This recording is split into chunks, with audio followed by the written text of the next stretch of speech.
Hello, everyone. Welcome to day 2 of the Exodus seminar hosted by Daily Wire Plus. We're in Exodus chapter 3 today, pretty much at the beginning of it. I'll just briefly introduce everyone. We have a new participant today, Mr. Greg Hurwitz, an author and a man of many other talents. I'll let him introduce himself after I introduce all the people that perhaps you're familiar with from yesterday's episode or episode 1. Dr. Douglas Headley, Oz Guinness, Dr. James Orr, Craig Hurwitz, Dennis Prager, Dr. Stephen Blackwood, Jonathan Pazio. I'm Dr. Jordan Peterson. Greg, welcome. I'm glad you're here. I'm looking forward to including you in the conversation, and maybe you can say a few words about who you are. And thank you for having me here. I'm a novelist. I write crime fiction. I'm a screenwriter also. I write comic books as well. And I'm very interested in narrative and how narrative moves through culture, and particularly archetypes, and studied a good deal of Jung as well. And so I've had the opportunity to cross with several of you in the past, and I'm very happy to be engaging with you now, those of you who I haven't yet. So thanks for having me here. Yeah, well, Greg's a great storyteller, and we've talked a lot about literature in the past. He was a student of mine way back when at Harvard, one of the brightest students I had there, and we've had a very productive post-Harvard friendship over multiple decades, and so I'm very happy that Greg's here. And we're on Exodus chapter 3. We just cracked it yesterday, and I think I'll start right from the top. And Dr. Blackwood had some comments about a part of the chapter 3:3 that we brushed over lately or yesterday, but deserves some more in-depth consideration. Now Moses kept the flock of Jethro, his father-in-law, the priest of Midian, and he led the flock to the backside of the desert and came to the mountain of God, even to Horeb.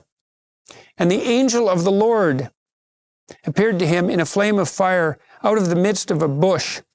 Now that's an interesting passage, and Dr. Blackwood will elaborate on this. The word phenomenon is etymologically derived from the Greek word phanesthai, and that means to shine forth. And that's a concept worth considering, because you'll note if you look at how you attend to the world that some things attract your attention, they beckon to you. Sometimes that's because you can voluntarily find things meaningful, so you're imposing a structure on the world, but sometimes it's as if the world is calling to you, it's pulling your attention hither and yon. And Dr. Blackwood, you had some interesting comments about what happens with Moses next. And Moses looked, and behold, the bush burned with fire, and the bush was not consumed. And Moses said, I will now turn aside, so he deviates from his pathway, and see this great sight, why the bush is not burned. Well, and it goes on to say, and when the Lord saw that he turned aside to see, I was just when we were talking last night, I was thinking about, what are the conditions under which this revelation happens, and what are the conditions under which it happens in our own life, this opening up to the transcendent. And it seems to me there's something very important here in which, Moses is attending to something. And it's like Aristotle says, philosophy begins in wonder. Mm-hmm. There's this very beautiful moment in which Moses turns aside from where he is to go and attend, and that it's only because he's open to the possibility of turning aside that he sees the burning bush, and the revelation that is in that is able to unfold in his life. So he's engaged in some sense in an instrumental activity, right? He's about his own business, but he's open enough to what isn't within his framework of reference, let's say, to note when something is significant that calls to him, and then humble enough to pay attention to it. And that's where he encounters God, right? And that's definitely worth considering. And so, in that vein, just for a moment, I've always wondered, and I have no answer to this, if I were a shepherd, I would see burning bushes regularly. So it takes perhaps a Moses type, which is building on what you've just been saying, to say, hey, wait a minute.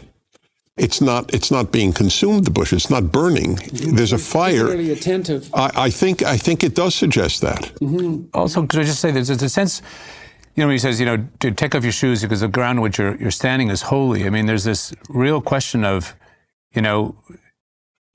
is everything holy ground? I mean, it's not the world that changes, right? It's our own perception of the world that changes. And, you know, I would say there is no moment in life that isn't in itself actually holy. It's a matter of coming to be open to, or it to be revealed as holy in your life. No, there's no moment that cannot be redeemed or made epiphanic, whether it's doing the dishes or, you know, doing the laundry or picking up the usual things of any day, or the usual toils and tribulations of normal life. There's no moment that doesn't have in it the possibility of divine revelation. And so it's your shoes are off. Yes. If you have the spiritual, let's say, stance or attunement to let that discovery happen. Yeah, well, that's part of what meditative practice is supposed to instill in you as a habit. And there's something nourishing about that if it's practiced properly. And that is the relief in some sense of being immersed in something that's outside of you, that's beyond your conception. There's a terror that's associated with that in principle, like there might be terror with a burning bush, but it's also extremely salutary in the most fundamental sense. So, and nourishing. So, and when the Lord saw that he turned aside to see, and so that speaks to your point too. The Lord responds, the thing that's put in the highest place responds to Moses' response to the call, right? And when the Lord saw that he turned aside to see, God called unto him out of the midst of the bush and said, Moses, Moses. And Moses said, Here am I. And God said, Draw not nigh hither, put off thy shoes from off thy feet, for the place whereon thou standest is holy ground. Moreover, he said, I am the God of thy father, the God of Abraham, the God of Isaac, and the God of Jacob. And Moses hid his face, for he was afraid to look upon God. I read in Jung years ago this idea that I found extraordinarily compelling and useful, which was that every ideal is simultaneously and necessarily a judge. And so you imagine that the ideal is something that beckons to you, but you also pale in comparison to the ideal. And so by apprehending an ideal, you're also simultaneously judged. And the higher the ideal, the more intense the judgment in some real sense. I think that's partly why people are terrified of great art, like Michelangelo's David. I read a great commentary on that. The commentator suggested that the statue calls upon you to be far more than you are. So there's that judgment. And I think part of what happens to Moses here is that he's afraid to look upon God, the God of Abraham that calls people to adventure, the God of Isaac, the God of Jacob, the God that calls people to adventure and sacrifice and then out of slavery as well, is that ideal that's ultimately terrifying in some real sense. And so Moses hides his face, for he was afraid to look upon God. Their negotiation is interesting to me, because God sort of comes forth here and lists his bona fides, right? Because he says, I'm your God, I'm the God of your people. Mm-hmm. And so it's very interesting, the back and forth between him and Moses. And so, you know, he's almost proving the case that he's the God to be set before other gods, mm-hmm. by identifying him as the God of his people. And certainly the God to be set before other gods by Moses, given his cultural heritage, right? So I'm not only God, I'm not only this transcendent figure that you would assume might be behind the unconsumed burning bush, but the more particularized God that's already been identified as part of this tradition, right? And based on what Stephen was saying, Moses' reaction to God's call is also one of attention. You know, he says, here am I, here I am. That's all he can do. He can just, I'm here and I'm paying attention to what is happening. And this phrase is so important that it's repeated in other places in the Bible. You see it in the story of Samuel, for example, who has that same reaction. He hears the call and all he can say is, I am here and I am attending now. And so it's interesting to see that this idea of attention continues on in the story as well. Well, it's this idea of attention is extremely important because it's easy to think of attention and cognition, let's say, or even rationality as somehow equivalent, but they're importantly different because rationality builds towers of Babel, let's say, and rationality makes presumptions about the world. But attention is a precondition for revelation and for rationality. And attention is in and of itself a kind of openness to the horizon of transformation. And the more, I would say there's a direct connection between being attentive and even being capable of healing in some real sense. So if you're a clinician, one of the things you learn, and Carl Rogers, the clinician, was a particularly potent writer on this notion that attentive listening in and of itself has a curative capacity. You let people unfold in front of you, or you encourage them to unfold in front of you. And that's not even analytic thought. There can be a strategic component of it, but mostly it's just the devotion of attention. And attention also, in some real sense, sheds light on the darkness, because we only see what we attend to. And what we don't see, or what we don't perceive in the broadest sense, is in some real sense not even there. And so it's also attending, like the Rogerian theory, also it's attending at the level of the nervous system. It's attending all the way down, right? Having sufficient confidence in your own worldview to be able to open up and attend and embrace a viewpoint that might be opposing. And it's very interesting to me here that, one of the things that seems to be prevalent as with the story of Adam and Eve, is shame, right? Shame is one of the precursors of this. The first thing is that you hide your face. Mm-hmm. And so the calling is to beckon forth. And this negotiation that continues is a drawing out and through shame in some regards. Because shame is the first thing, I think, to overcome about your inadequacies, to hold your strength of openness in the opposition of something that is revelatory or different to you. And it's a nervous system level engagement. Well, Rogers talked about this concept he called congruence, and he believed that if you were going to enter into a therapeutic dialogos, because Rogers was basically a Christian seminarian, although he became an agnostic, he was going to go practice as a missionary, and so his thought is absolutely saturated with Protestant liberal Christian presuppositions, and he believed that in order to engage in a healing conversation, so to actually be able to listen, you had to be congruent, and what he meant by that was that your body and your emotions and your motivations and your rationality and your utterances and the way that you cast your attention were genuinely integrated all the way down. And I think part of the yogic practice, so when you practice yoga, people don't know this generally, but the postures, the asanas, those are more like dance moves than they are like the point of the exercise.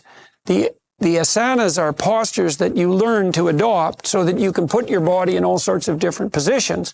But once you master the asanas, you're supposed to allow your body, in some sense, to move by itself. So you're trying to take out kinks and pain and all of that, to move by itself like you might when you're dancing, to align yourself properly so you can attain that pose, the cross-legged pose.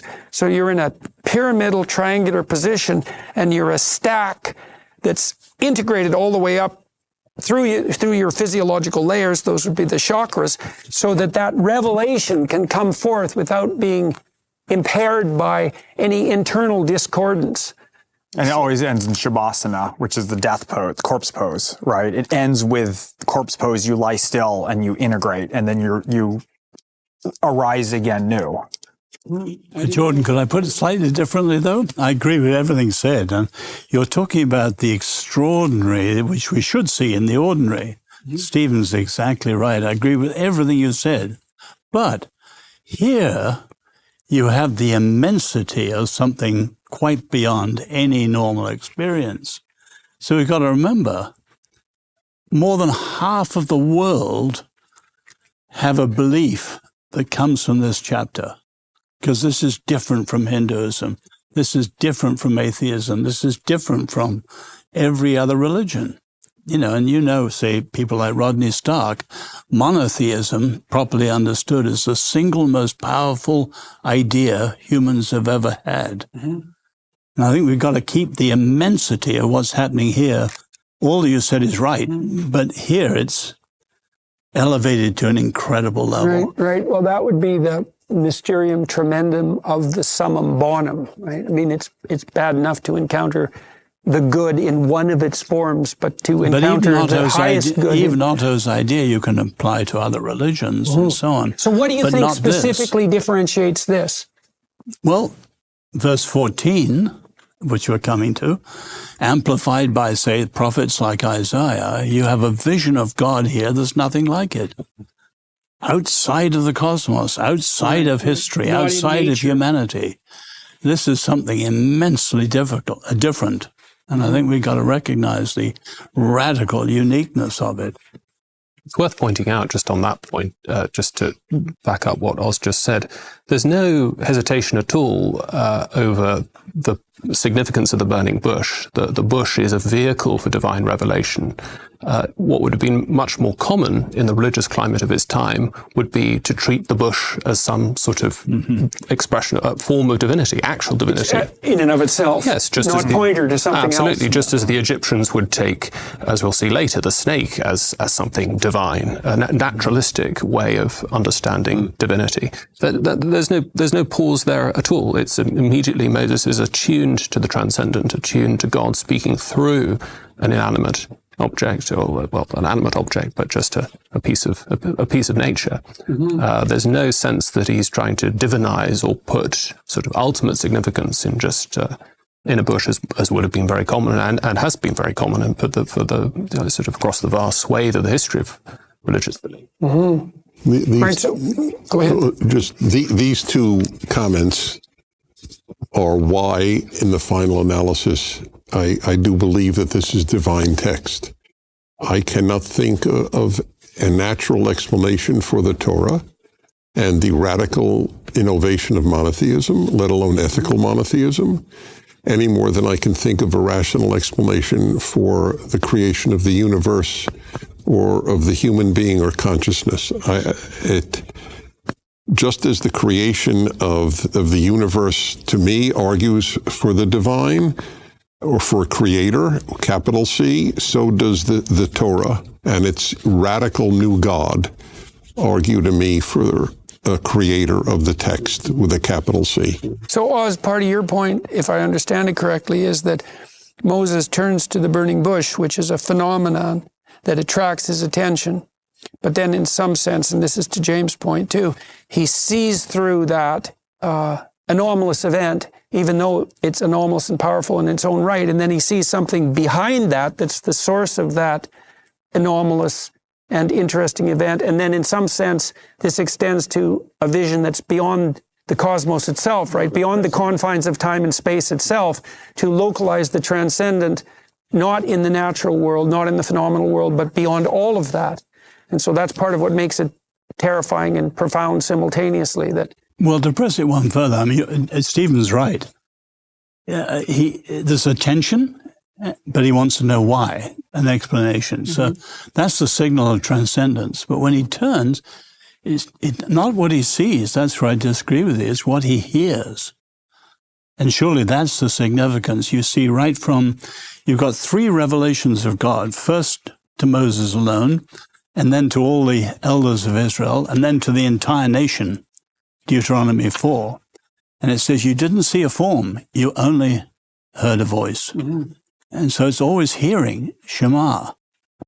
So we don't see. In other words, seeing is what is the normal. Foresight, insight, observation. No, the Hebrew is hearing. You think that's associated with the emphasis on the Word as a manifestation, as a primary manifestation of God? Because nothing else can capture God. But we will see many sites. I mean, we will have to deny the text at some point, because even the description of these feet at the top of the mountain, there are these images. When God says, "You'll see my backside," there's many visual images that will continue all the way through the book of Exodus. Yeah, but they're always the like or whatever. It's the feet. You don't see the face, and no one, anyway, I don't want to press that, but the word always comes before the image, right the way through. We need to make sense of the end of verse 6 in that case. Moses is hiding his face, for he was afraid to look upon God. Exactly. I think there is a theophanic dimension here, and it's suggested by the burning bush. And indeed, that language of the face and the looking. There's a beautiful late novel by C.S. Lewis called Till We Have Faces, and it's all about the vision of God and a dialectic of trying to understand yourself in terms of the divine. And it's also linked to this theme of shame that you mentioned. The philosopher Max Scheler argued that shame is in fact a very important part of human identity. So it's not just some sort of strange aberration, but in a way, coming to understand ourselves is a process that quite naturally involves an element of shame. And I wonder whether this element of shame here, in the face of transcendent goodness. Well, he certainly recognizes himself as lesser than God, which is something, right? Especially when you're comparing him to the Pharaoh, who would have, at least in this narrative context, exactly the opposite problem. But these aren't, I don't think these are ultimately opposed, though, are they? I mean, if what's being revealed here is as it were, the ultimate order of being itself, God is being revealed as that which is beyond nature, but revealed through these signs that point to that that which is beyond nature. And this is where we'll see the great distinction between the God of the Israelites and the God of the Egyptians, or as the Egyptians conceive of God as totally bound within the natural. So it's both beyond on the one hand, but signified in what is visual as beyond, but it is at the same time understood through the Word. By the way, that's another unique, I'm sorry, I will belabor this all week. Please. It is another unique thing to the Torah, to the first 5 books of the Bible, that God is the creator of nature and not in it. That's the significance of Genesis 1 more than any other significance. There are many significant things, but that is a radical innovation. And we today, in my opinion, the post-Christian or post-Judeo-Christian world is not atheistic, it's pagan. We are reverting to nature worship. Yeah, so that's the worship of Gaia, for example. The notion that the earth itself is, in some real sense, a self-regulating deity to which we should be subordinate. Right. And well, Jonathan, you had an interesting comment at one point that I remember us talking about, the idea that the command to man from God was to subdue nature.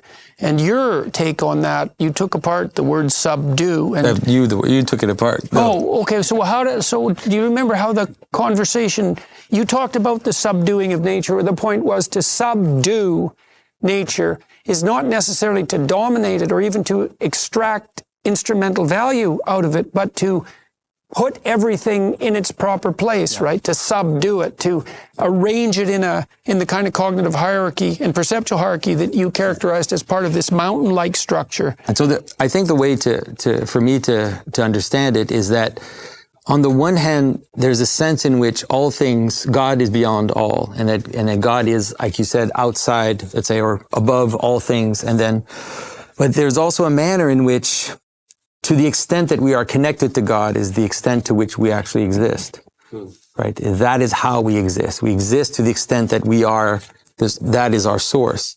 And so this is this idea of the hierarchy of beings, you could say, which is the notion that nothing has self-existence. And this is what ultimately, when God says his name, and this is how many of the church fathers interpret it, that nothing has self-existence except God. God is the only one who self-exists. Everything else, once you think it self-exists, then it ceases to exist. It ceases to have any value. And it only has value to the extent in which it participates. Oh yeah, so is that also the Tower of Babel problem? Because the Tower of Babel is supposed to be independent. And it's not just the Tower of Babel, it's the Adam taking the fruit. It's the idea of pride itself, which is that pride is always trying to close yourself off and say, I've got this. I am self-causing, I am self-existence. And as soon as you do that, you devolve, you die, because you're not. You're embedded in this hierarchy of being, which is ultimately connected to the transcendent source of all things. And so the idea is, all this discussion would be that all things reveal God to us to the extent that they do, but they never give us God completely. They are pointers. They are steps in Jacob's ladder, which lead us all the way into the transcendent. But the transcendent always escapes, always recedes in front of our peering eyes. But those two movements together, I think, are very important. At least in in my Christian perception, which is both the absolute transcendence, but then also the grace of God which flows and which fills the world with his presence and makes all of reality possibly a theophany. And it's only because God is transcendent that he can be present to every ladder on the great, as it were, every link in the great chain of being. Yeah, and it's not an arbitrary thing. It doesn't mean, it's not that everything can just be holy in every way it is. It lays itself out in these beautiful, powerful hierarchies. And so there are images, for example, the image of a mountain, or the manner in which God will give the pattern of the tabernacle, which is the most appropriate theophany. It's the way in which you can have more hints to how God reveals himself in the world. And so and the laws are the same. God is saying this is the way, but the whole world is full of his glory, right? We believe that, because or else how does the world can't completely exist outside God either. It's not like it's God and then the world has this autonomous existence. It's that God is beyond, but that he outpours into reality. That's so different from a modern way of understanding God and religion in terms of this sort of two-tier architecture of reality with nature and then supernature. And that sort of two-tier structure, which emerges in early modernity, probably a little bit before that, is a disaster for people trying to advance a strong case for the rationality of religious commitment, because, as it were, supernature immediately becomes the realm of the spooky stuff. It also allows God to float off into space. That's in some right. sense. And to be Deus abscondus. Yeah, absolutely. And to be separated from the world of nature and therefore of scientific inquiry. And so it gets relegated, becomes then easy for Bertrand Russell to say, well, belief in God is equivalent to belief in a flying spaghetti monster or rotating teacup. But when do we have this notion of being, right? This I am that will be presented to us, but we understand that being is not arbitrary. Being manifests itself to us in purposes, in reasons.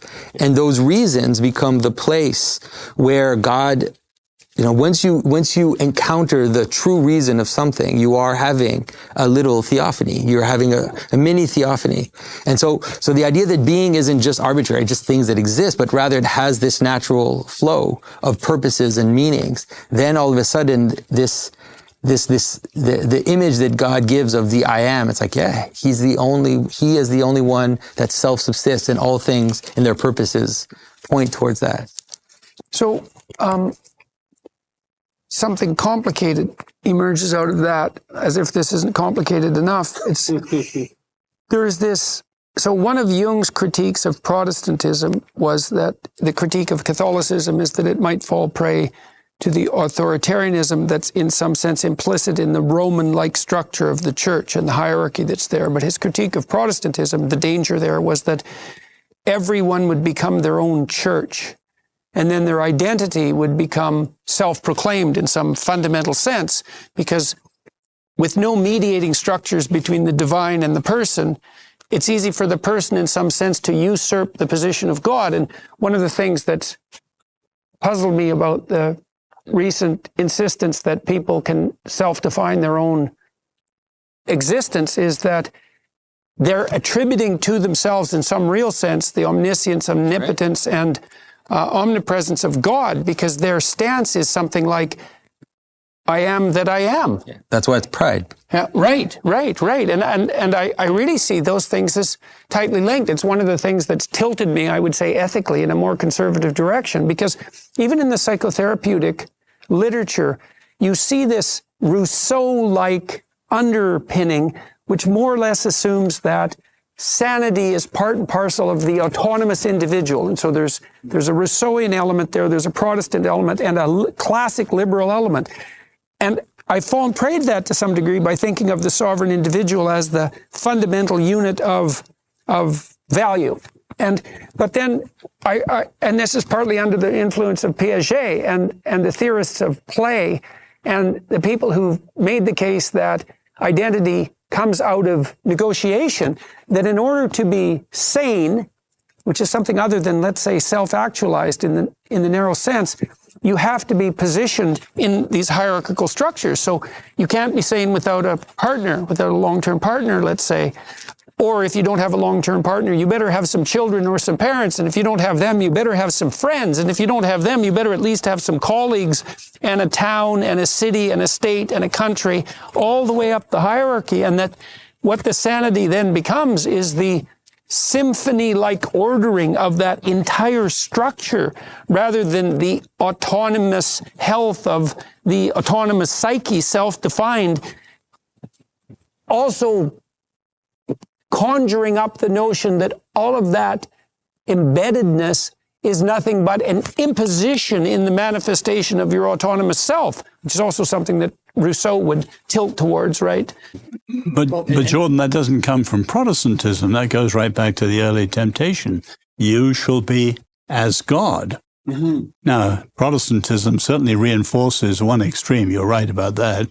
You think, say, of Heine's famous description of Marx, you are a godless self-god. Mm-hmm. Right. Because that's the alternative. Well, that's a very frightening thing if it's real. And the lack of embedding is what is ripe for manipulation, right? Because you can move. This is what we're seeing with sort of, mob-like mentality throughout the culture across the spectrum, because you can move people like a school of fish because they're not embedded in something. And that's in the text. That's what we saw at the beginning. Pharaoh, that's what Pharaoh wants to do. Pharaoh wants to reduce the Israelites to potential so that he can then rule over them and manipulate them. He doesn't want families. He doesn't want all these embedded structures which create this normal pyramid. Mm-hmm. And those are alternative sources of power and structure as well. That would. But they don't have to be. They don't compete. The idea that a family is a power structure or a structure of communion doesn't compete with our relationship with God. It actually becomes a place where it can happen, and that's why the laws, right? When God gives the laws, they're all modes of communion. They're not just a bunch of like rules or moral rules. They're methods of being together and of ultimately loving each other. That's methods of negotiation. Yeah. Mm-hmm. So Pharaoh makes them slaves, obviously, and Hayek would say that's what modern collectivism does, makes us serfs. The road to serfdom. Yeah. It's the same. Yeah, absolutely. Although Hayek's solution, the sort of ultra-libertarian solution, can lead to a kind of atomization of the individual. And as Greg said, atomized individuals are easily controlled individuals. Right. So, and the Lord said, I have surely seen the affliction of my people, which are in Egypt. And so he's re-emphasizing the notion that he's attending, and also that he's the spirit that's responding to their intrinsic and embodied desire to be free of slavery, and have heard their cry by reason of their taskmasters, for I know their sorrows. All of that's a delineation of the notion that there's something intrinsically and fundamentally unethical about the enslavement of the Israelites.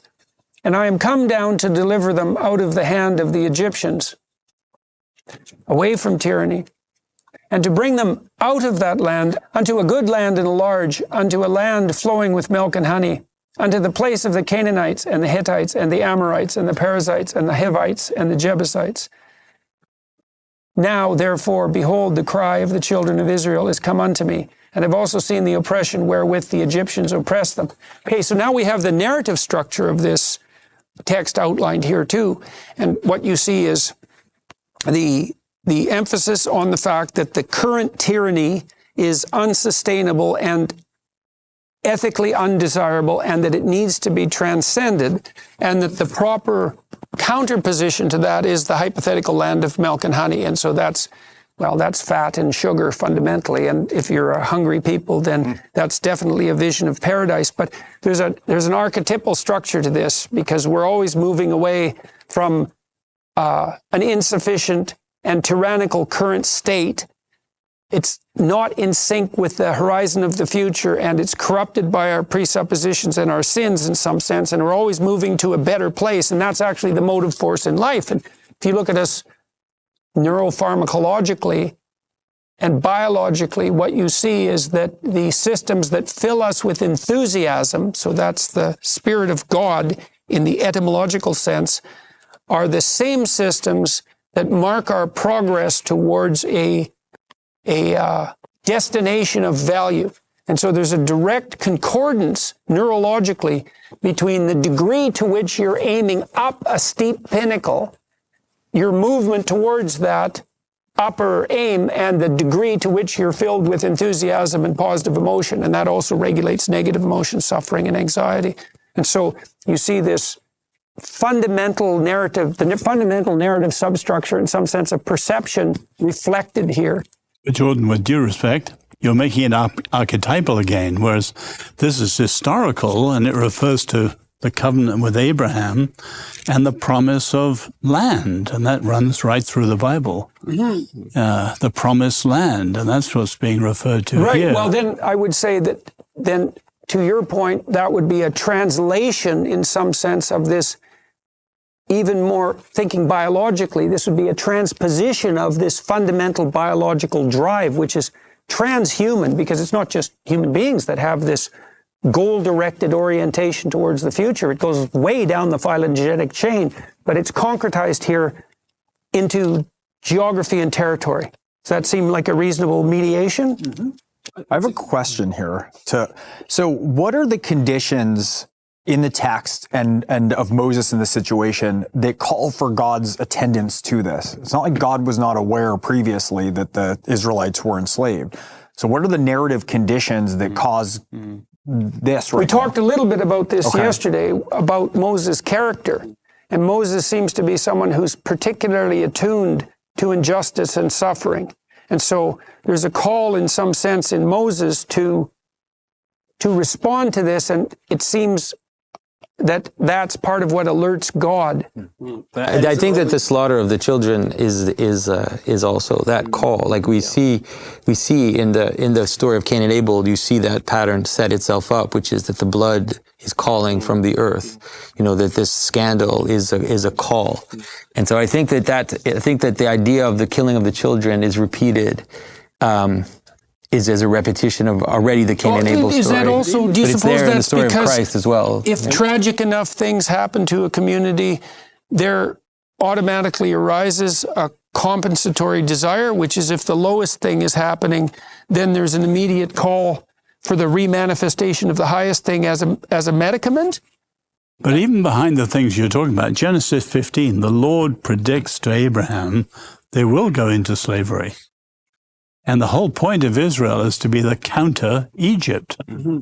And after they're released, they're never to treat other people the way they were treated. Mm-hmm.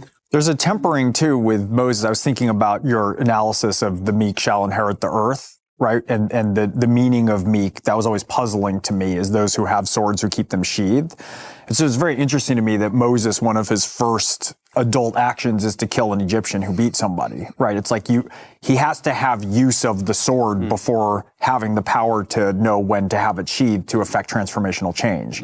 So he's undergone a sort of moral tempering in some ways of having excess to determine what's too far and what's the right amount that opens him up to a revelatory moment. That definitely fills in a discussion we had yesterday about what happened when Moses killed the Egyptian, because it doesn't go so well for him, right? It's because, well, in your analysis, it's because he went too far. It was necessary that he had that capacity, but he went too far, and he wasn't, we talked yesterday Well, about are the you fact saying he went too far?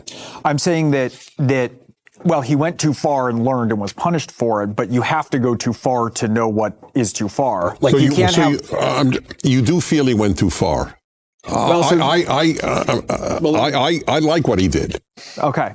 What I'm saying is that you have to you have to know how to use a sword in order to have it sheathed to then bring transformational change and peace. Soldiers know best how awful That's war right. is. And so he had to be a warrior first in order to. Right. No, I was just curious because it's a very certainly Christian commentary is often that he sinned in killing the Egyptian, and I have never accepted that. But it doesn't be a sin to have killed the Egyptian, for us to think that maybe Moses is not exactly a paragon of courage here. I mean, he looks left and right, makes sure no one's watching. It's not exactly resistance of the regime. And only then does he kill someone. And then he buries him to make sure no one would know that he did it. And so, well, it wouldn't have been gutsy to have done it publicly. Well, I mean, one could suicidal. One could debate that question. But what I'm saying is that there's a moral principle at work, surely, but it's also, let's say, it's by no means fully worked out. Well, And that's it it. seems to me God he's- hasn't manifested himself fully to Moses by that point either. And so you'd Wait, was it your point? Because if it was, I'm fascinated. Because you asked the great question, why did God intervene when he did? For which I have never had an answer. And I don't know if there is an answer, but it's a very, very good question. Does the narrative you asked imply any reason for God's intervening then and not earlier? Did you suggest, and if you didn't, I'll happily take credit for this. But if you did, I have to give you the credit. That in effect, God was looking for the right person all this time? Well, this touches, and it's a very tricky issue because it gets you into a conundrum when terrible things are happening to say, well, they're happening in part because no one will stand up and forestall them. But if you look at situations like the totalitarian states under the communists, it's certainly the case that people's willingness to not stand up, even when they knew they should, allowed those totalitarian catastrophes to mount and mount and mount and mount. By the way, and mount. was there a Soviet Moses? I can't think of it. Solzhenitsyn was expelled. Yeah. He was expelled, though.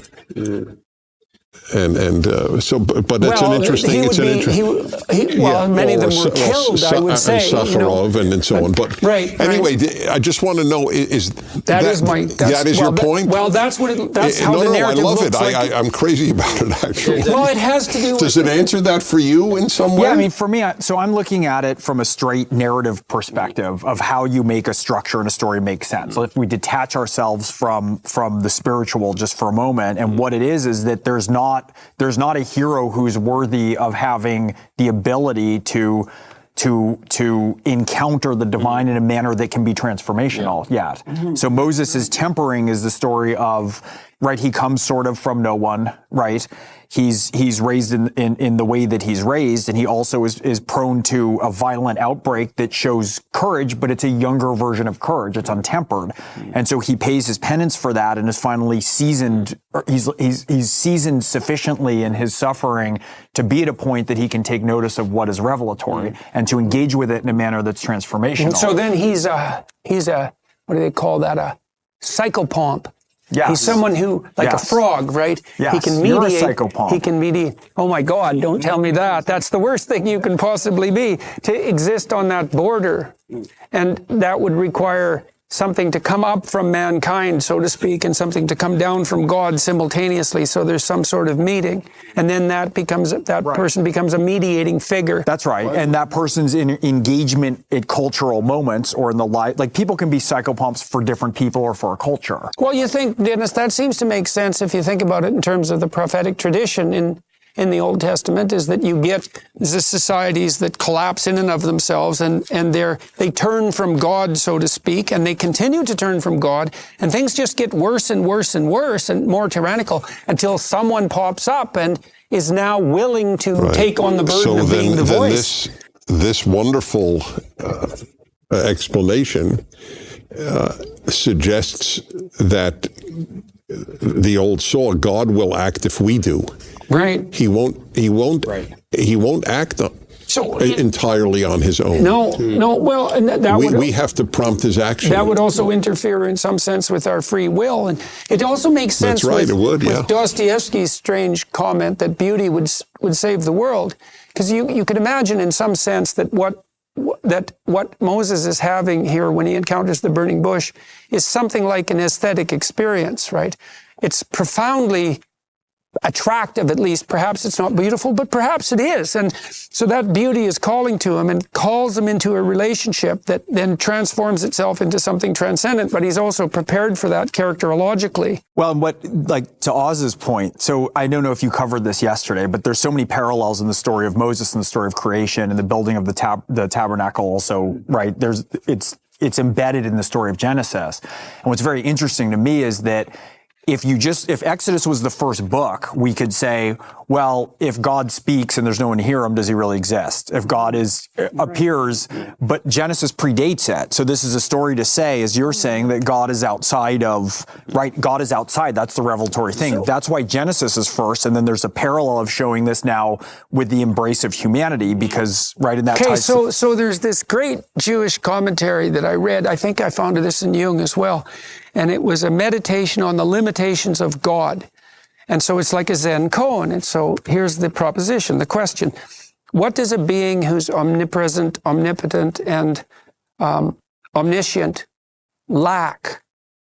And you think, well, by definition, nothing. And he lacks limitation. Unless you're a Christian. Right. Well, he lacks limitation. I said unless you're. And and that was an answer in some sense to why, what was the question? Why God and man are in a sense twins. And so, and it hinges on this same idea, is that there can't be someone who calls unless there's someone who receives. And so, but there is in this tradition, right? If Exodus was first, we're whack with the pharaohs, because Genesis is first, and because Exodus and the story of Moses' flight with, you know, all the water imagery and the parting of the seas, right? There's so many mirrors between Genesis and Exodus, including the construction of the tabernacle. And so because Genesis is first is what sets the foundation for the point that you two were bringing up. And the prophets aren't just popping up. In all right, Dennis, in the Hebrew tradition, this is where you have the separation of powers. You have the monarchy, the priesthood, and the prophets. And the role of the prophets is an abiding role. They're the social critics who bring people back to the covenant. So the covenantal idea. Do they emerge?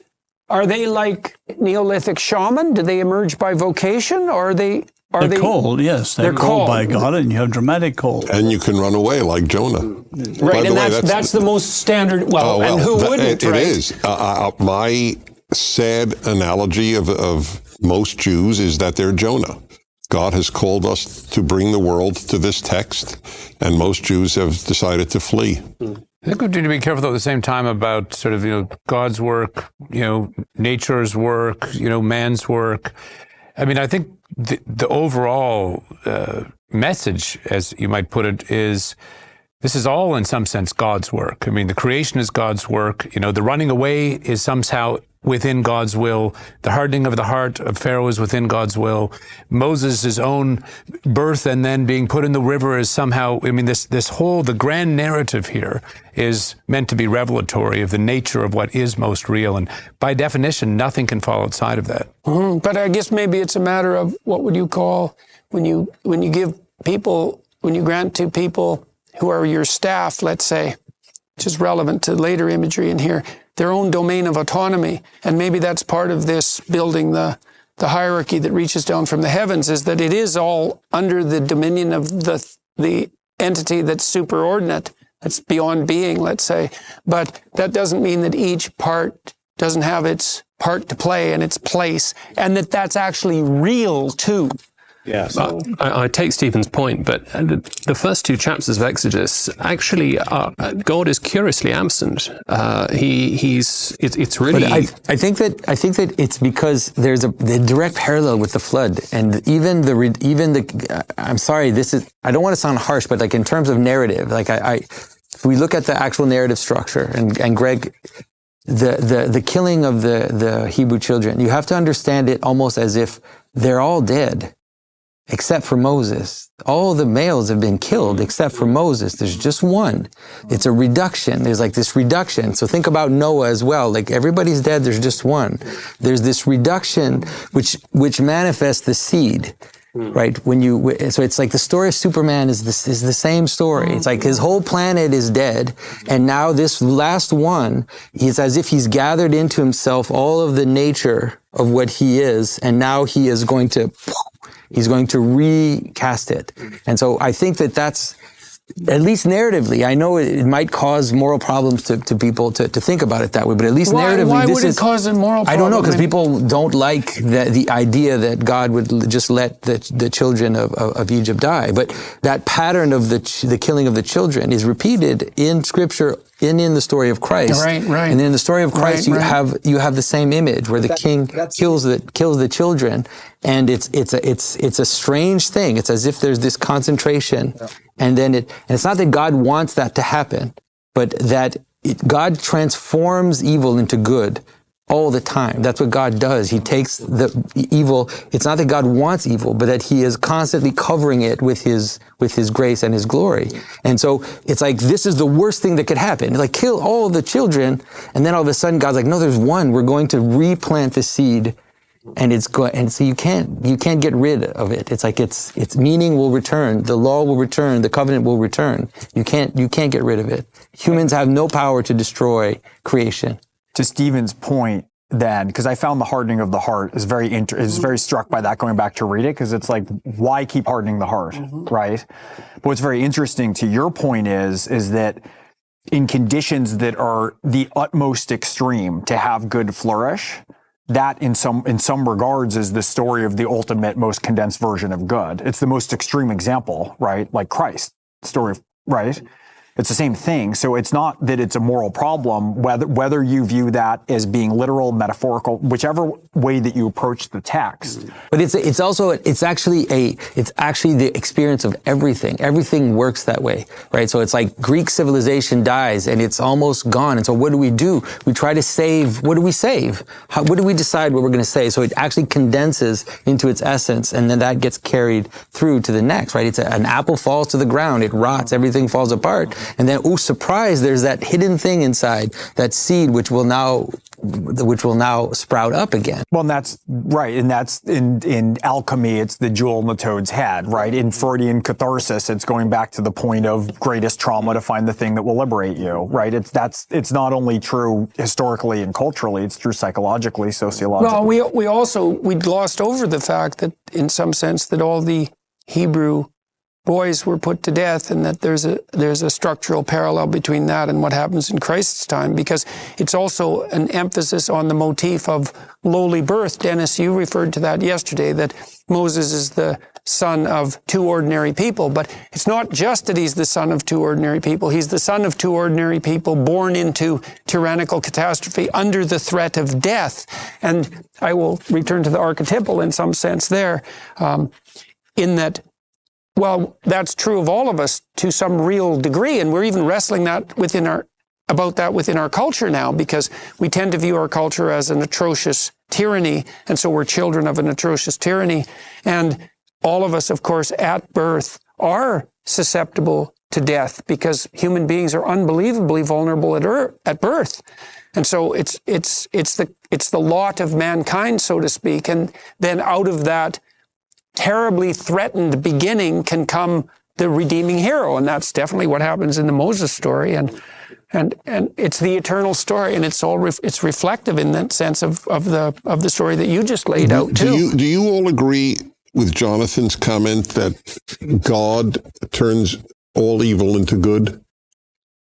Is that a generally agreed to proposition at this table? That's certainly where you might say the philosophically arrivable idea that God is omnipotent has to lead. I would say we're going to find out. I mean, that's partly what we do as we live. For the record, I've never understood that line, and I don't mean it at all disparagingly. My love for America's Christians is well known. And the calamity of the death of Christianity is, to me, the calamity of our time. I want to make that clear. But Christian callers began telling me that phrase. I had never heard it in 15 years of yeshiva. And I'm troubled by it, because if it's true, then A, why battle evil? Number two, doesn't it sort of trivialize? Why not just leave it all up to God? Well, yes, if he's going to turn it into good, I'm going to watch TV. Mm-hmm. I don't understand why that isn't the rational conclusion. Well, you do see some of that. I just want to say one more thing. It reduces the evil that people have suffered, in my opinion. I can't tell a Jew who saw his children gassed, hey, listen, God's going to turn this into good. Yeah. I mean, maybe in the hereafter, that I do believe in very deeply, but you don't mean in the hereafter. You all meant in this world. No. Well, okay, so... In the ultimate analysis. In the ultimate... Okay. But, all right, so then I'll go back to number one. Why fight evil if he turns it into good anyway? Well, I would say, I can't speak theologically. I would say the way I look at that is the same way, in some sense, that I interpreted the story of Moses, is that one of the manners in which God transforms evil into good is by calling on us to do so.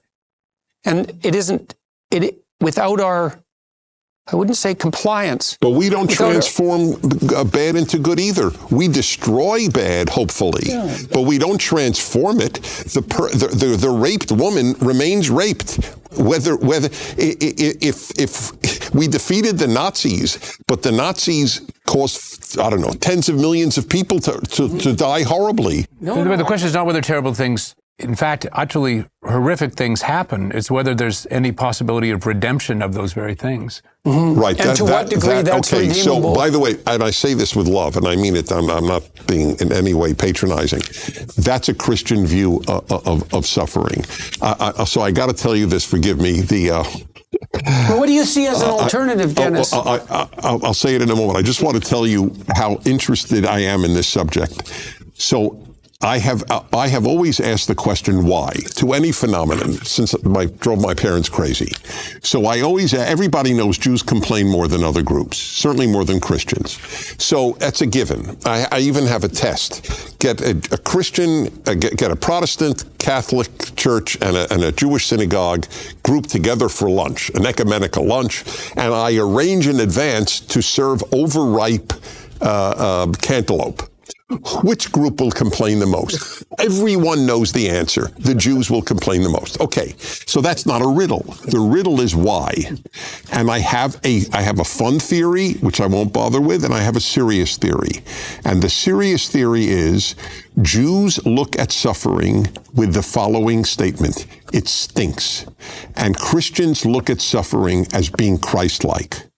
And that's the difference in views of suffering, which is fine. I love the fact that we don't agree on everything because we enrich each other.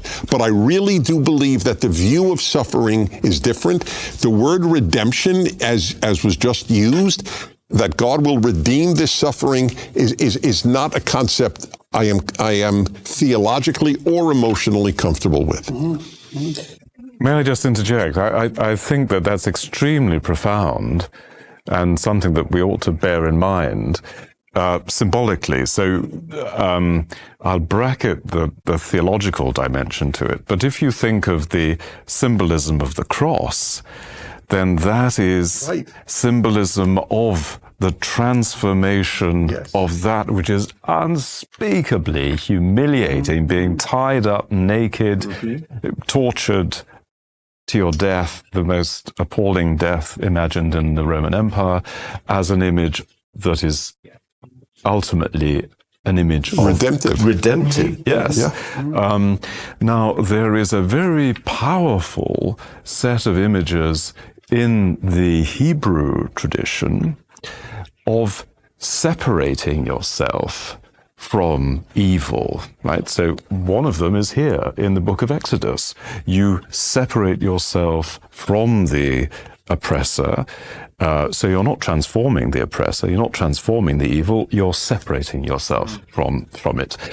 And of course, I'm not making a textual critical Germanic point here, but of course, the Babylonian experience is also an experience which is significant in relationship to this narrative, right? So the re-establishment of the temple in Israel after the Babylonian exile.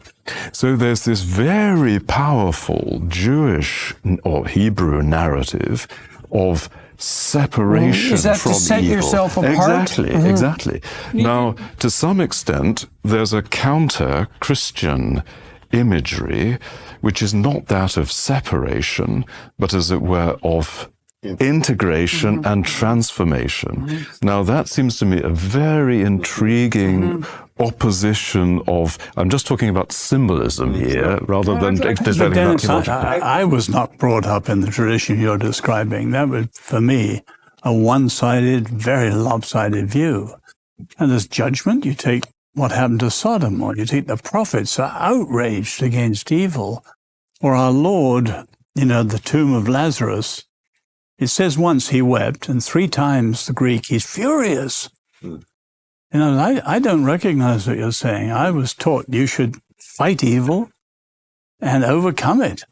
You were brought up more Jewish than most Jews. No, So this is, let me throw something out to the table, and I don't even know if I agree with this. It's just a notion. So first of all, we'll bookmark the overripe cantaloupe, because I wouldn't stand for that. So that's proof of your argument here, because I don't know what's wrong with you. Yeah, I mean, that kind of experiment is just unconscionable. So first I want to just have that stated clearly.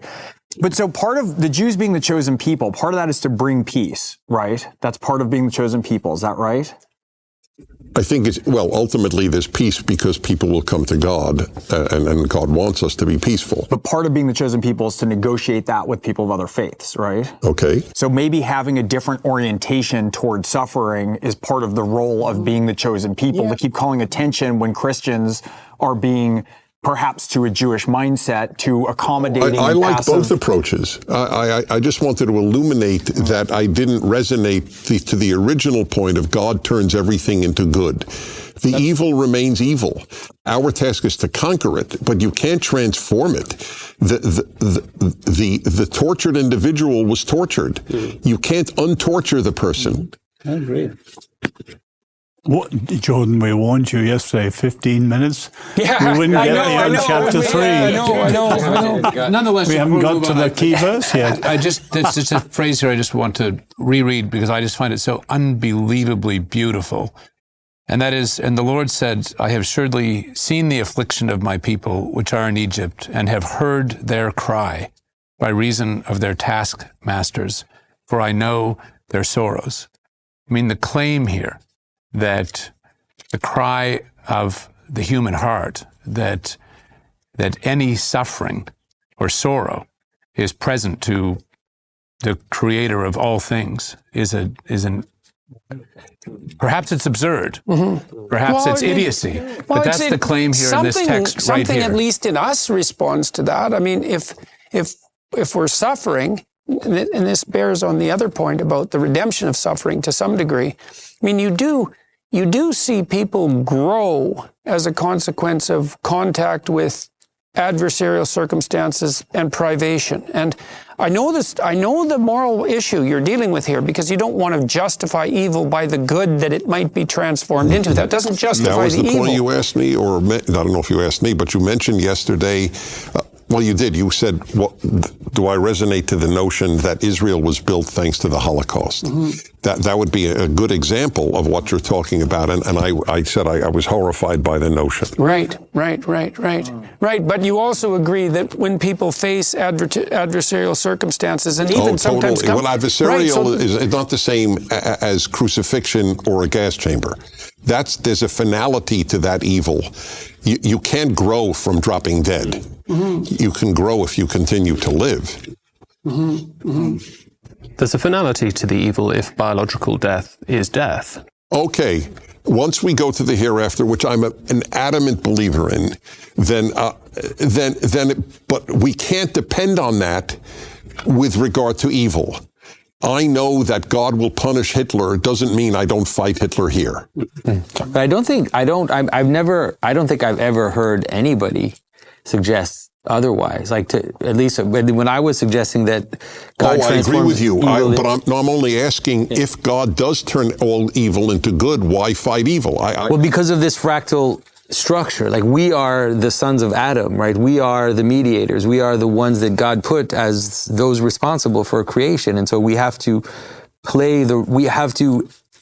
we have to become the hands and the feet of God. We are the, right, or else how is it going to happen? And even in the story of Exodus, right? God doesn't just do it alone, right? God could have done anything. God could have just done it alone. He's like, no, I'm going to choose a man and I'm going to work through him. And then not only him, but then I'm going to have Aaron, and then I'm going to have the Levites, and then I'm going to add this body so that all of this can happen through distribution. Yeah, it's this distribution of God's power into humanity. So I think that that's the way that I see it, that we are, when we don't fight evil, then we are not participating in God's desire, in God's so plan. just because God has the capacity to correct injustice at, eschatologically, as it were, beyond death, doesn't, I suppose, license a kind of laziness in the face of injustice in the here and now. Part of our image bearingness, perhaps, part of the fact that the reality that we bear the image of God, is that we, as it were, act as he would act as he would want us to act. So do you suppose this is, I mean, I've wondered about this Christian notion that in some sense Christ triumphed over tragedy and death and even over hell. And then, because that's a Christian claim, and then you think, well, if that's the case, then what's up with all the tragedy and malevolence and hell? And it seems to me it's a matter of a confusion between two types of temporality, is that something can be finished in an eternal sense, like in an absolute sense, whereas it still has to take place temporally. So the fact that this has been accomplished in the I am the Alpha and Omega sense doesn't mean that we still are not called upon to bring forth the conditions that would make that possible. So it's the seed and it's the seed and the tree again. It's like there's the seed, and then you have the fruits that come after. But in the seed is everything that the tree can be. Yeah.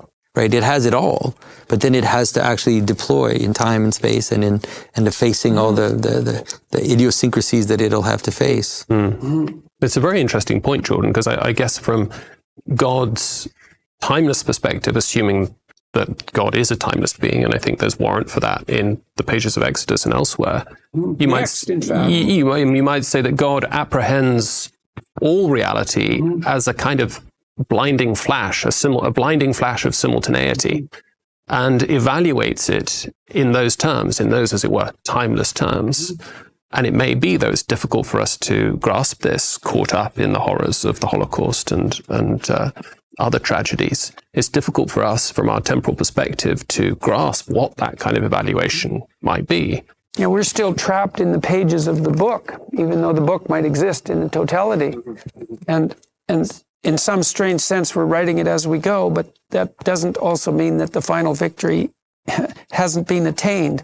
I mean, those are very difficult concepts to grapple with simultaneously, but it's plausible to say that structure, as God timelessly apprehends it, isn't better. It isn't more freighted with value and significance and beauty than, say, a structure in which no moral actions occurred at all, no good, no evil. Right. Well, I would say, in some sense, that's the question of the ethical utility of being itself. Is if being is good, as God pronounces it to be continually when creation is first unfolded, then the struggle and the suffering are worth it in the in the total view of things, right, something like that. This is a hard very thing. We run thing into the to problem grasp. of the justification of evil, right? But it's not a problem that we run into that. That is a problem. That's the limits question you said, right? In the absence of suffering, there's no limit. Right, so there's nothing to throw yourself up against. There's nothing to define meaning if there's not suffering. So then you're sort of full circle to is that a cruel God? Is that a cruel nature of acceptance? Then the answer to that seems to be something like, well, you have these limits, and they're mortal limits, and they doom you to subjection to malevolence and tragedy. And so what's the antidote to that? And the antidote is something like to conduct yourself in a manner guided by what's even higher than death and hell, and then you can live in the face of suffering and malevolence and have your cake and eat it too, in some sense. Right, unless God hardens your heart as he did the Pharaoh's heart, then you don't stand a chance. Yeah, well, hopefully you haven't set yourself up for that to happen. So it was too late for the Pharaoh. Well, Moses. Let's discuss that when we get to it. I got a different thing. If we get to that. Yeah, that's right, exactly. Yeah. So now, therefore, behold, the cry of the children of Israel has come unto me, and I have also seen the oppression wherewith the Egyptians oppress them. Another restatement of the fact that oppression and tyranny and slavery are intrinsically wrong. Come now, therefore, and I will send thee unto Pharaoh, that thou may bringest forth my people, the children of Israel, out of Egypt. And Moses said unto God, who am I that I should go unto Pharaoh, that I should confront the king and the tyrant?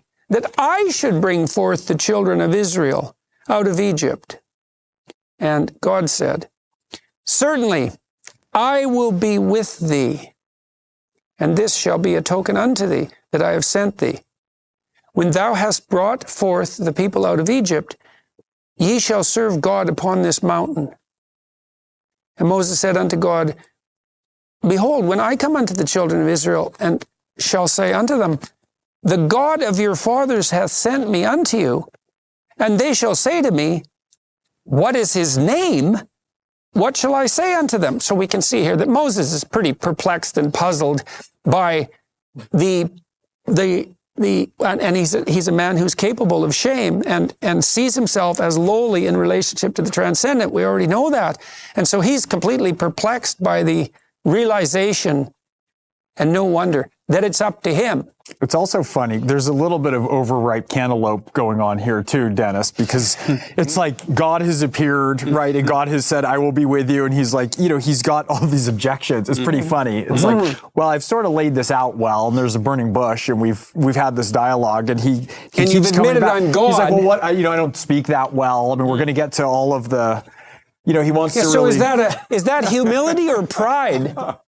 Why pride? Well, because it's God telling you, and if he says you're the guy, it's sort of like, that's very even if you interesting. think I you're never a fool, thought of you're that. the guy. That's good. And so, it's another one of those I think it's like- ambiguities. it's kvetching is what it is. What's the old line? You're not great enough to be that humble? Yeah. Something like that. Yeah, so. By the way, he goes from who am I to who are you? It's a very funny literary thing. That's the other thing that's embedded in here is like, well, if I'm going to go tell these people that God sent me, it's like, what am I supposed to tell them? And that's when we get into a very complex part of the text, because this hasn't been complex I think enough. it's important, though, that he doesn't speak well. And I think that that's also, because what's going to happen is that because he doesn't speak well, then in many ways, also because he then become like a vehicle between God and Aaron and the people, he becomes a vehicle for God's word, because the speech doesn't come from him. It's not him. And when he stands up and does things, but then God is saying, no, it's like, you don't have to, it's almost saying you don't have to speak well, because I will be speaking through you. You will become a vehicle for me. This was so interesting to me with the bringing in of Aaron, because like for me as a storyteller, it's like, right, you elevate the storyteller, right? It's the messenger. But then Aaron, the minute he has a chance to do anything, like, is running off making golden calves. And it's like, so it goes back to what you're saying, that Moses. He's not the direct recipient of the divine revelation either. He's the second order. He's the second order. But Moses doesn't work without him, and he's completely adrift without Moses. So it's very funny. That is exactly the structure, you wonder by the too way. if that's not a representation of the relationship in some sense between the genuine prophet and the politician. Because the politician is necessary and has to play this game where victory is everything and is going to be swayed in some sense by pragmatic and ideological concerns. And that's actually necessary in order to bring the prophetic into the realm of policy, right? You can't do without that. You can't just be above politics. Yeah, you can have John the Baptist like screaming out in the desert. That doesn't make laws. Like, that's not good for laws. Right. Correlina. So, and By the God, way, forgive me one thing. please. It's a very sad fact, it seems to me. We're stuck in human life. We want leaders who don't want to be leaders. That's true. That is so true. That's right. Yeah. Right? Yeah, that's right. Yeah. So what do you mean by that? That we'd rather have people The people who want to be leaders, 90%, not all, 90% want to be leaders because they want to be leaders. Yeah. Not because they want to do immense good and have no alternative in So their that's life the to do so. narcissistic and the prideful. Yes. So we want someone like Moses. Yeah, but the guy who's like that doesn't become a leader. Right. No, it's really... If God appeared to me in a burning bush, I'd run for president. But in also- the meantime, I have no interest in doing so. right. Well, it's Right. also I think that part of that, it's like the Heisenberg uncertainty principle too, because as people start, that's what I've come to realize absolute power corrupts absolutely means. I used to think it was like you get to a certain point and you just get headstrong and you have all the power in the world. But as you start to engage in the act of leadership, there's so many temptations that come in. Exactly. It's even if you're somebody who started out with good intentions, the will to resist that. Right, that's the acting point. You're entirely right. And you got to ask yourself too, what do you need to fortify yourself against those temptations? Right. When when A wife. you're exposing, well, yeah, right, no, but yes, and friends who will tell you the truth, and you need to be embedded in these hierarchical structures. Yeah, there's no doubt about that. I once had I do a lot of throwaway lines. I love the absurd. It keeps me sane.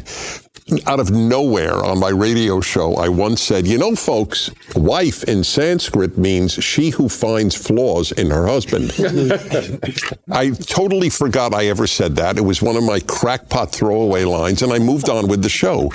You have no idea how many people I have met at speeches. You know, Dennis, that Sanskrit definition of wife, God, is that true? Well, Ben Shapiro told me that the Hebrew word from which helpmeet is translated in the King James Version. Yeah. So it means beneficial adversary, that's a more accurate translation. The one that means equal. Yes, equal, that's right. It means his equal. Uh-huh. It's never translated correctly. Right, The right. Hebrew is a helpmate who is equal to him. Mm-hmm. Right, right. And so does it have that beneficial adversary flavor? Yes, because neged also means against. Right. And well, so there's a biological principle. So the Sanskrit was right. That's right.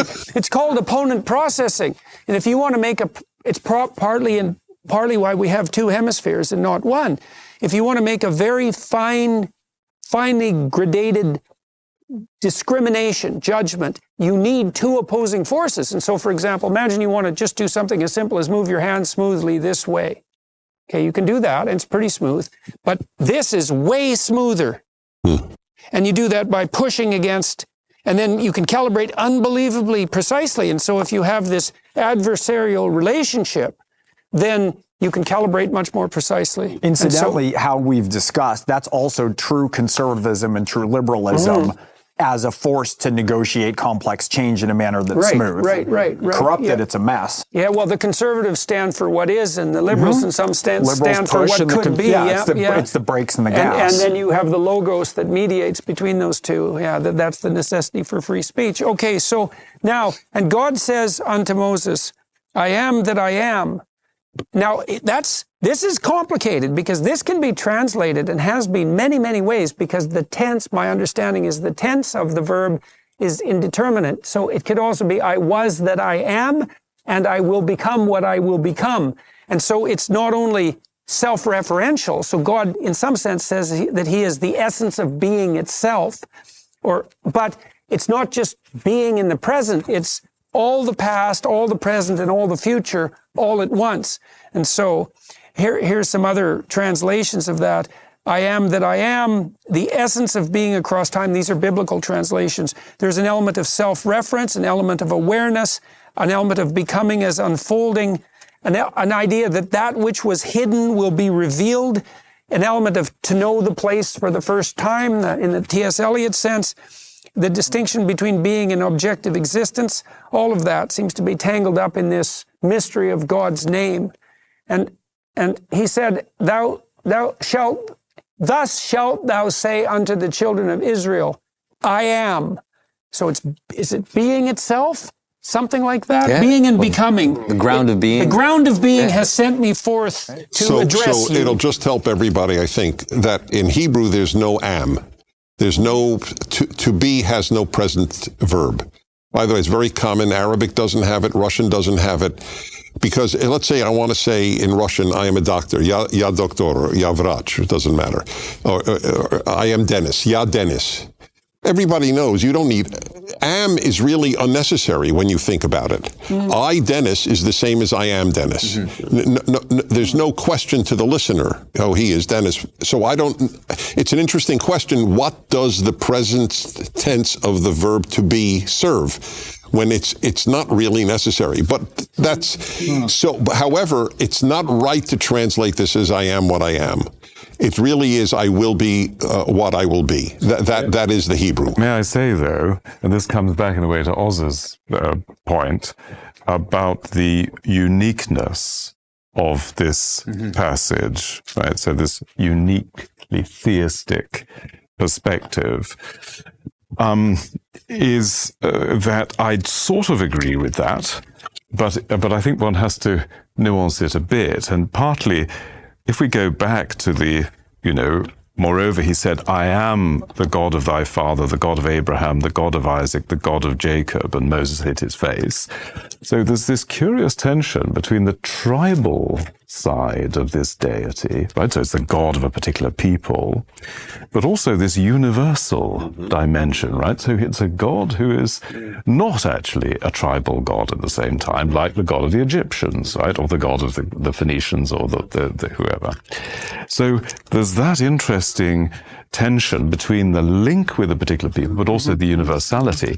The other thing I just wanted to say was that notwithstanding all that you said about the Hebrew, given the context in which this was translated through Alexandria, and not least because of a Jew, because of Philo and Philo's significance in that very significant Greek-speaking Jewish culture, in the Septuagint, that passage is translated using the language of Plato. So it then becomes ego eimi hoon. So where Greek is an extraordinary language in the sense that having the definite article and the capacity to build participles in a So what is it in Greek? Is it I am the being.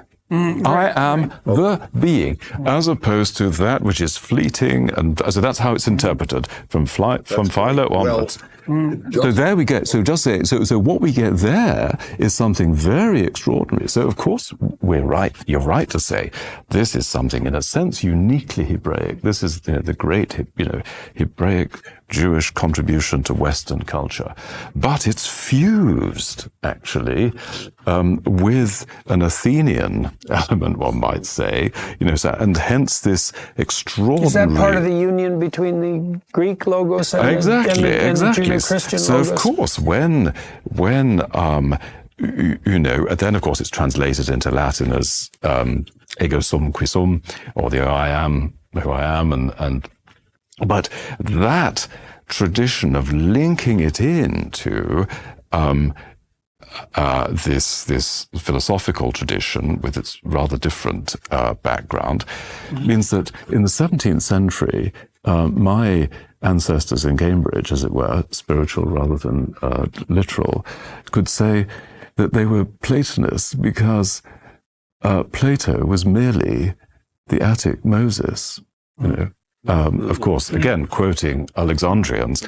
So we do have this interesting fusion here. Okay, so one of the things I've been trying to puzzle out here recently with the postmodernist insistence that even science itself is only an epistemological game. In some sense, it's only a Tower of Babel, and their dispensation with the transcendent object is that it seems to me that on the Greek side of the logos equation, maybe, and the rational side that sort of branched into the Enlightenment and science, there's a recognition of the transcendent that seems to be echoed in this Platonic sense that allowed us to posit the existence of a transcendent object, right? Because for a scientist, there's a scientific theory, but the scientist knows that the theory, which is the map, is not the territory. But it's such a weird thing to posit, because if the reality isn't encapsulated in your conception, then it's unconceptualizable. It's just a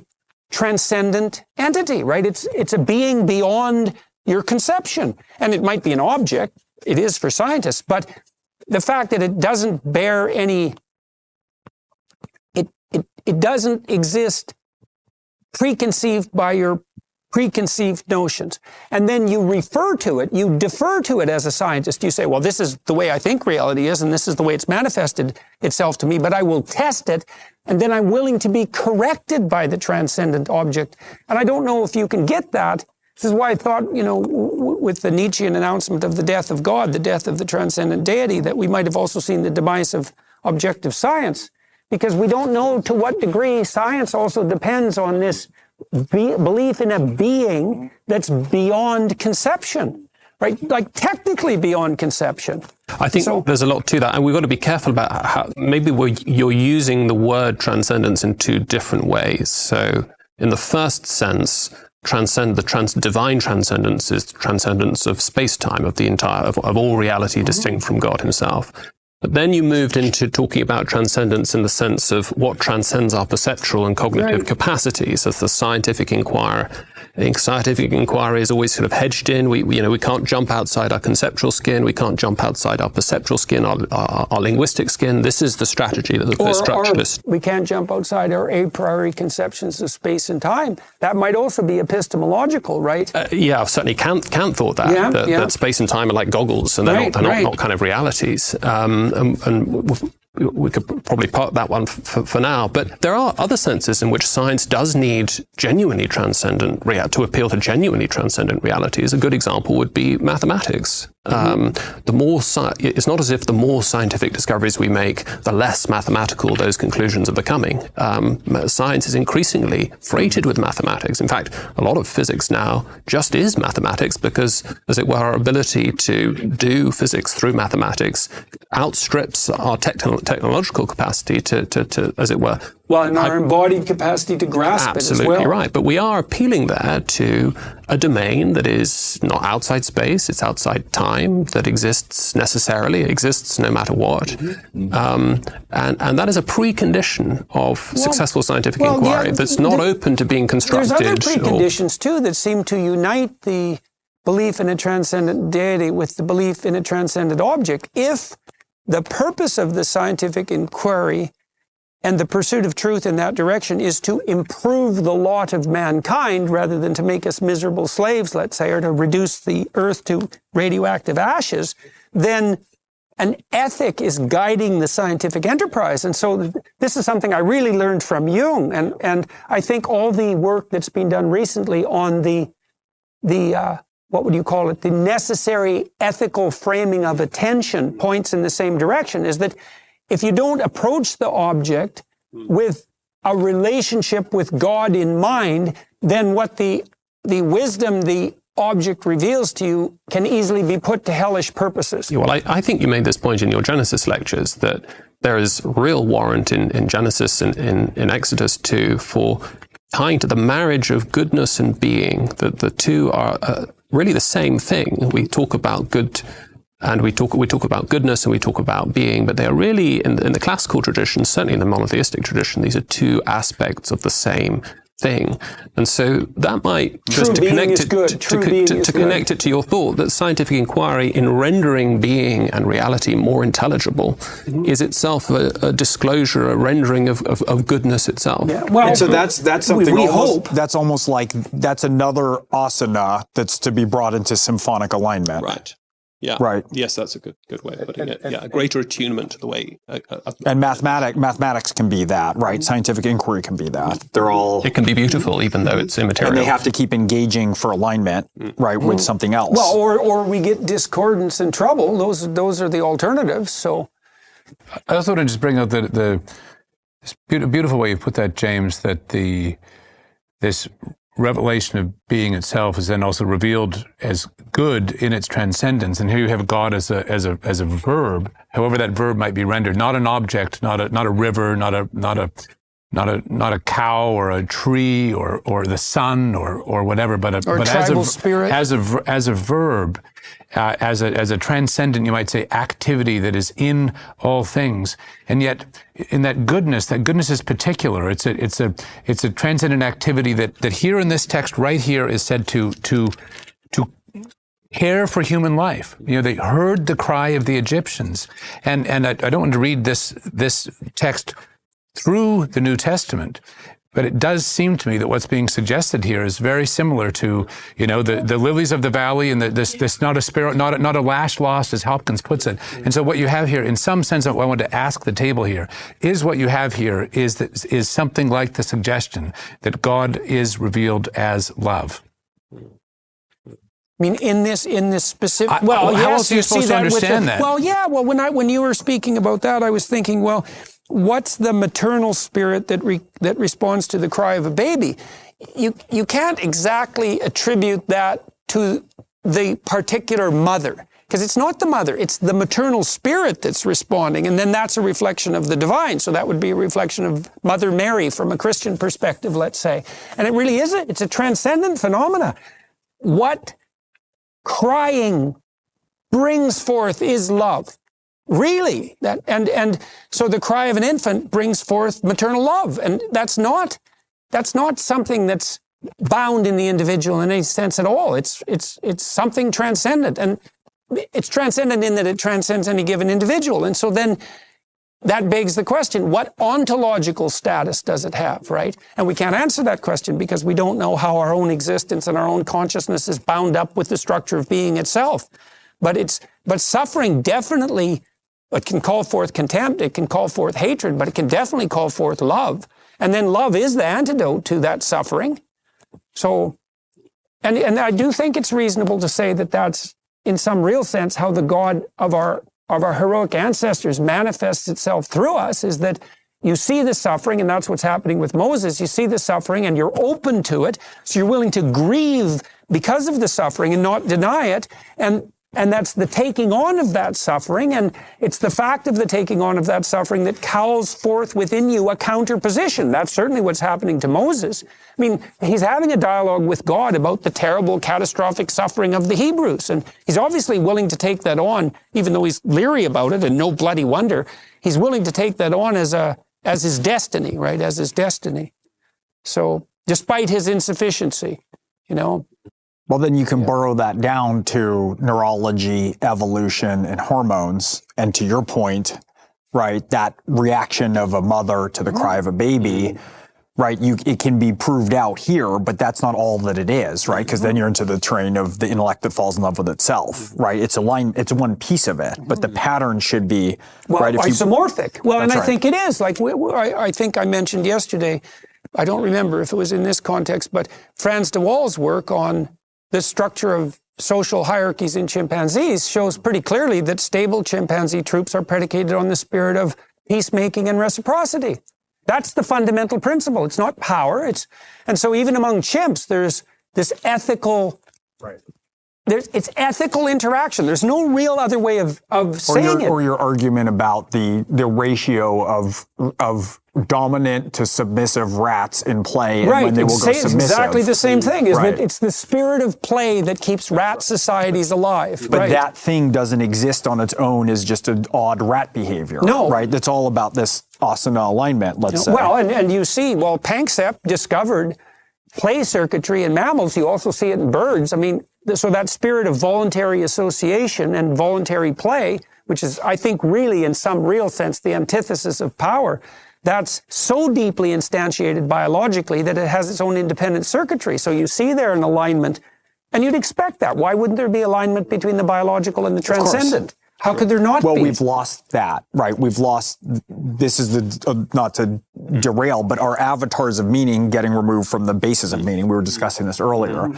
And so we're viewing things in their own little bubbles, right? In more ways than just our Twitter following. That's the danger of reductionism in some sense. That's right. That's the Tower of Babel, too. But are we introducing a second yardstick with those sorts of evolutionary analyses? Because it seems like the benchmark there is not sort of goodness or transcendent goodness or obligations successfully discharged, but simply survival, success, what I would adaptive say about, value. James, I think what will happen is that as the biological view of what constitutes appropriate strategies for survival expands, it will increasingly detail with the ethical requirements. Because, well, for example, what de Waal has found out is that and this is a step in that direction, is that well, it's not dominance that makes for social organization. It's something like reciprocity. And you might say, well, it's still too narrow to construe that as something only in the service of the propagation of genes, which is how Dawkins would look at it. And I would say, well, what do we know about genes? They're really, really complicated, and God only knows what they're up to. And so as the biological vision expands and the theological vision expands, they're likely But I think dovetail. we can at least say that genes don't exercise morally significant free agency, and therefore don't bring about actions that we could evaluate in a moral way. But the idea, I think that the word survival is probably it's a bad word in this context, because if you use the term the continuation of being, let's use that word instead. That is, what makes being continue? And if you see it that way, then all of a sudden it's not just a question of survival. And then this idea that God reveals himself as the source of being. And then not only that, but then he will reveal to the people, this is how you be, right? It's not just I am that I am. Then he's going to say, this is, if you want to be in communion with me, this is how you have to act. This is how you have to. You mentioned earlier, Jonathan, I think correctly, you drew attention to it, Jordan, that the doctrine is kind of human exceptionalism that we find in Genesis and Exodus, that human beings have a kind of dominion and a kind of power to subdue the created order.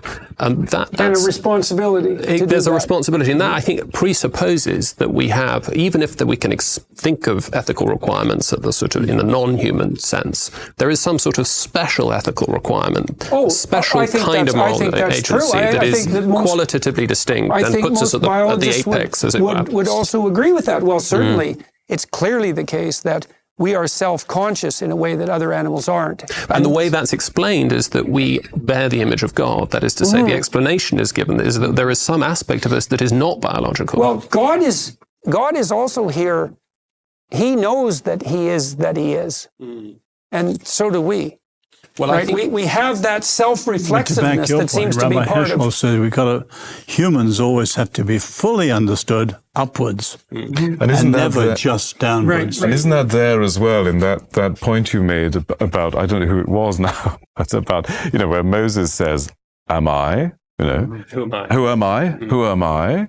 And then, God says, well, I am.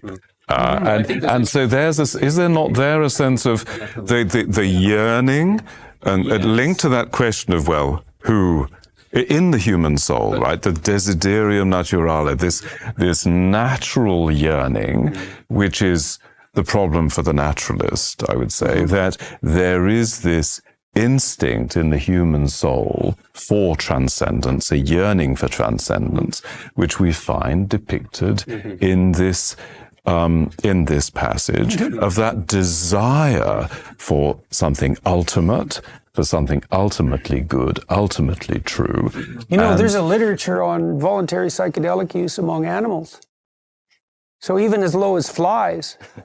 So and there's quite a developed literature. And so that yearning for the transcendent it's particularly, what would you say, magnified in the human case, but that seems to be reflected at nervous system levels way down the chain of complexity. It's a really fascinating thing. I go back often to that study they did with groundhogs that were risking to alert when a predator was near, at risk of themselves. And then they saw that their immediate progeny weren't in the area of risk, and they couldn't figure out why they were risking themselves. It's like, was this some great heroic act? But what they figured out is with whatever the specified range was of risk, if there was enough cousins that could constitute 1/2 of the DNA of offspring, then it would alert. Like they knew at all times from scent and by orientation in the community what would constitute how they were situated that. Socially. Well, that's right. And so, just real quick, just finish the point. But so, just because that's basically is like a hero's calling, right? To go forth on the benefit of the community. And just because that happens to be something that's encoded genetically doesn't make that any less, right? So how is it encoded genetically, right? We get back to the question that Jonathan keeps kind of poking at, that if everything goes back, it's like, which is the seed and which is the tree, right? If the genetic coding is the same thing as a hero's journey to go forth at risk, to endeavor voluntarily into the face of a risk that could devour you. Well, you see that reflected in the Abrahamic call. I mean, Abraham is called out to this great adventure, but God tells him forthrightly that his descendants will outnumber the stars. And so you say, well, there's an alignment there between the divine call to adventure and reproductive success in the most blatant literary sense. But Abraham is free to refuse, and it's morally praiseworthy that he accepts, and that he accepts his destiny. And I think that's very significant. That there must be something that transcends in human agency or in any morally significant act.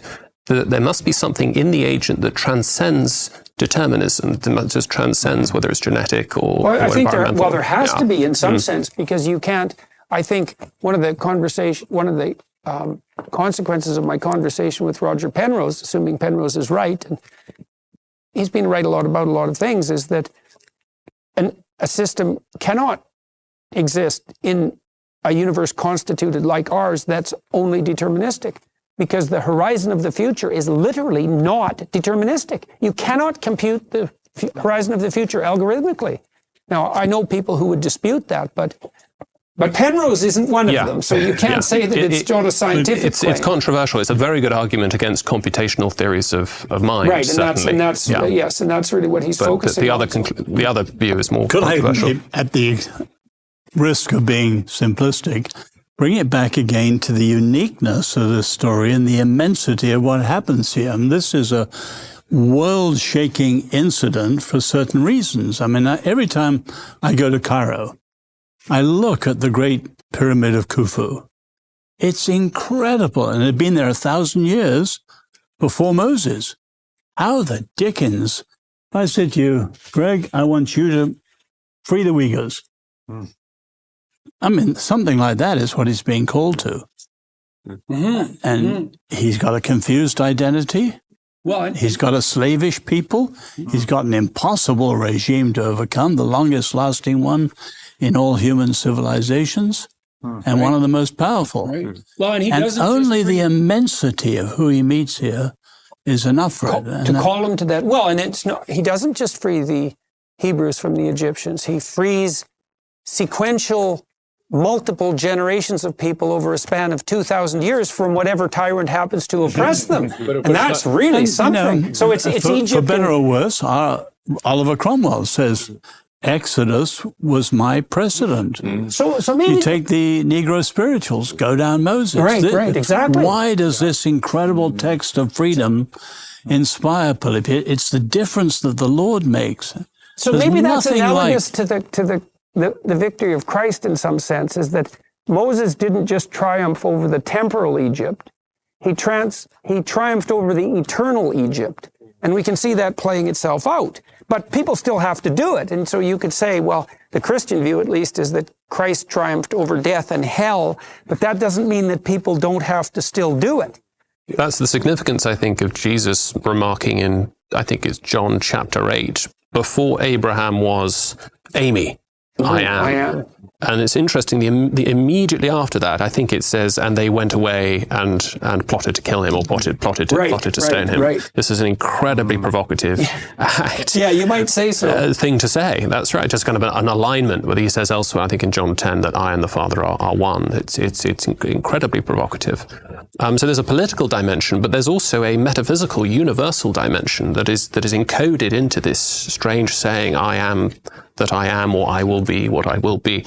I mean, I think it's quite instructive that there's disagreement and deep ambivalence among translators and between Jews and Christians as to how we understand this name. That it's sort of ungraspable. We talked about the apophatic yesterday, the way that Moses is not naming God; he's receiving a name, but even that name is it's like a strange name. It's a name that's not a name at the same time. It's slippery. It's as if the name of God appropriately can't be fitted into the system of human naming to our. Exactly. And it can't. We can develop a taxonomy of the natural order in virtue of our command to have dominion and over nature and to subdue it and to name the animals and so on. But we can't name God. That would be elevating ourselves to, as it were, arrogating to ourselves. It's so interesting in that regard that it's also a self-referential name, because names aren't self-referential. They put things in a category. That act of self-reference does take the name itself outside of the domain of names. And it takes God himself outside the domain of gods. It's a black hole name. That's right. God is no longer a God on this understanding. That is to say, God is as the ground of being. Well, we haven't got there. He does name himself Yahweh. Well, right. And do you know what Yahweh means in Hebrew? It's for reasons I never figured out when I wrote my commentary. I didn't see this anywhere. I'm sure I'm not the first to point this out. It means is. Yeah. No. God's name is. Right. And weren't there prohibitions against uttering the Yeah, name? we are in Judaism. You're not allowed to say. We say instead Hashem, the name, or when we pray, we would say Adonai, which means the Lord, but we never say God's Right, actual so we name. run into the same issue here, where we have a name that is like this name, but is also not a name because you can't even say it.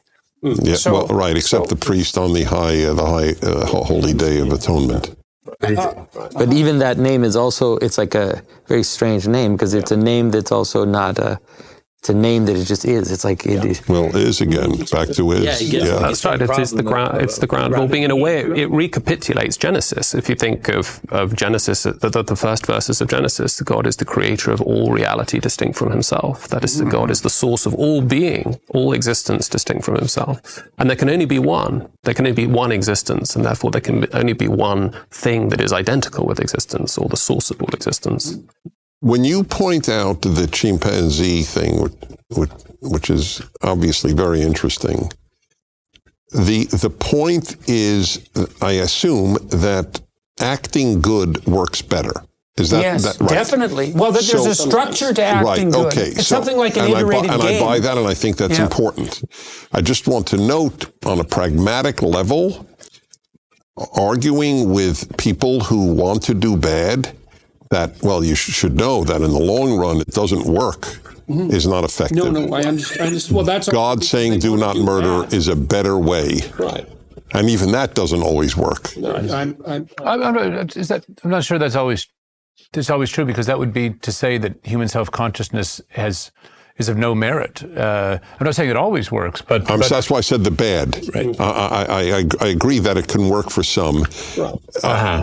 Yes, but Not everyone would be convinced by that argument, even if they believed it. Is your See, point. that is certainly I think true, in yeah. some ways, though, the power of a story is to have the long term, right? To have the abstract grounded in the specific. And so when something is aligned, you've managed to align the short term, the middle term, and the long term. And that's the ultimate expression of force of a moral argument, is when those things come into alignment. And they're way out of whack right now, right? We have a lot of people and powerful groups and organizations are making lots of short-term decisions, and there's a way to try to align them again. I mean, that's some of the aim of this discussions So like this. I'm going to ask everybody to let me go through the next 4 verses, because we're coming to a close today, and we should close off chapter 3. Are we even going to do that? Yeah, well, I think we can do that. And God said, moreover, unto Moses, thus shalt thou say unto the children of Israel, the Lord God of your fathers, the God of Abraham, he's reminding them, the God of Isaac and the God of Jacob, hath sent me unto you. This is my name forever, and this is my memorial unto all generations. So he's reminding them of their tradition. Go and gather the elders of Israel together. So they're the proxy representatives of God in some real sense. Gather the elders of Israel together and say unto them, the Lord God of your fathers, the God of Abraham, Isaac, and Jacob, appeared to me, saying, I have surely visited you and seen that which is done to you in Egypt. And I have said, I will bring you up out of the affliction of Egypt into the land of the Canaanites, Hittites, Amorites, Perizzites, and Hivites, and the Jebusites. Don't want to forget about them, unto a land flowing with milk and honey. And they shall hearken to thy voice. Remind them of the God of their ancestors, and say that you had an encounter. They shall hearken to thy voice. And thou shalt come, thou and the elders of Israel, so now they're on his side, unto the king of Egypt. And ye shall say unto him, the Lord God of the Hebrews hath met with us. And now let us go, we beseech thee, 3 days' journey into the wilderness, that we may sacrifice to the Lord our God. And I am sure that the king of Egypt will not let you go, no, not by a mighty hand. And I will stretch out my hand and smite Egypt with all my wonders, which I will do in the midst thereof. And after that, he will let you go. That's an intimation of the exacerbation of tyranny, I would say. And then it's demise at its own hands in some sense. And I will give this people favor in the sight of the Egyptians. And it shall come to pass that when you go, you shall not go empty. But every woman shall borrow of her neighbor and of her that sojourneth in her house jewels of silver and jewels of gold and raiment, and ye shall put them upon your sons and upon your daughters, and ye shall spoil the Egyptians. So the prophecy here is that not only will the Egyptians resist and then submit, but the Israelites will leave under the influence of God in something approximating triumph. And that's the end of chapter 3 and the end of today. And we'll go over the end of that again tomorrow and pull into the next chapter. And so thank you all, gentlemen, and for those of you who are watching and listening, and to the Daily Wire film crew and production people for making this possible. And welcome, Greg. It was great to have you along for the trip. Thank you. Pleasure to be here.